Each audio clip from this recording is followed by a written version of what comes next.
네, 장윤기 부친의 현직 경찰관이 아들의 휴대전화 등을 폐기한 사실이 드러나면서 관련 친족 특례를 없애자는 주장이 나오고 있는데요.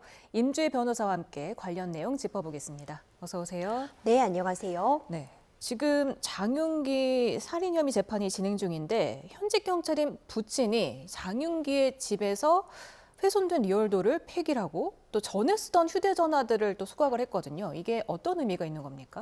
일단 범행이 있고 사흘 뒤에요. 아버지가 직접 거주하고 있던 집을 방문을 한 겁니다. 이미 압수수색이 있었던 상황이었고요. 경찰 단계에서도 그 집에 보관되어 있던 신체의 일부가 훼손되어 있던 리얼도를 발견했습니다. 이 부분을 영상으로 남겨두었고 이제 DNA 같은 부분도 채취를 했지만 부피가 크기 때문에 실물 자체를 확보할 필요성은 당시 경찰은 못 느꼈던 것 같습니다. 이걸 발견한 아버지가 이 리얼도를 여러 군데에 나누어서 버렸고요. 뿐만 아니라 이전에 사용하던 휴대폰들을 모두 소각시켰다고 합니다.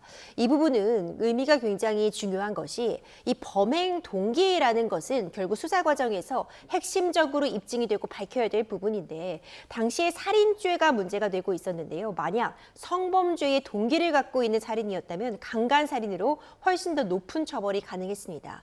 부친인 이 경찰은 이제 그런 부분, 성범죄와 연관될 우려를 좀 차단하고자 이 리얼도를 폐기한 것 아니냐 이런 비판 충분히 가져갈 수 있고요.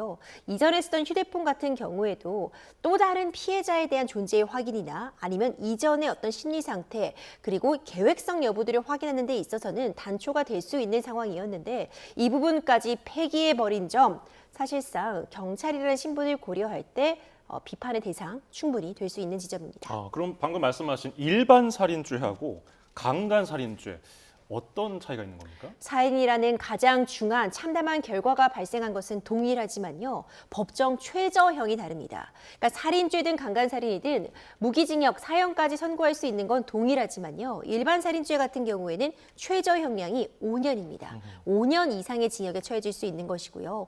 만약 강간살인죄가 적용이 된다면 무기징역부터 가능합니다. 그런 부분 법정형의 하한선에 있어서 차이가 있다는 점. 그리고 결국 범행 동기라던가 범행 수법을 파악하는 데 있어서 최종적으로 그 동기는 양형의 참작이 될 수밖에 없습니다. 당초 장윤기는 일종의 본인도 죽으려고 했는데 우발적으로 살인한 것이다라고 주장을 했지만 이에 배치되는 어떤 성범죄 목적의 살인이라고 한다면 이 최종적인 형량도 충분히 상향될 수 있는 지점입니다. 네.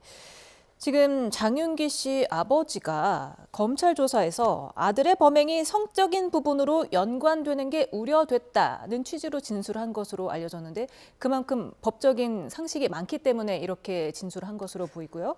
최소 5년과 최소 무기징역은 정말 큰 차이 아니겠습니까?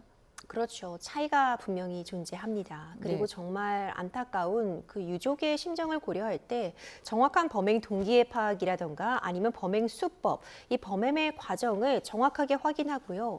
법적으로 책임질 수 있는 부분에서 최대치의 형량을 부여하는 것은 전 매우 중요한 과정이라고 생각합니다. 이제 이와 관련해서 이 경찰이라는 신분을 감안할 때 해당 증거가 갖는 의미를 충분히 알 수 있는 사람임에도 불구하고 이것을 은폐하려고 시도한 것은 비난의 대상이 될 수 있을 것 같고요. 다만 아버지이기 때문에 아버지여서 그런 방패막이로 삼기에는 유족의 아픔이 너무나도 크지 않을까 생각이 됩니다.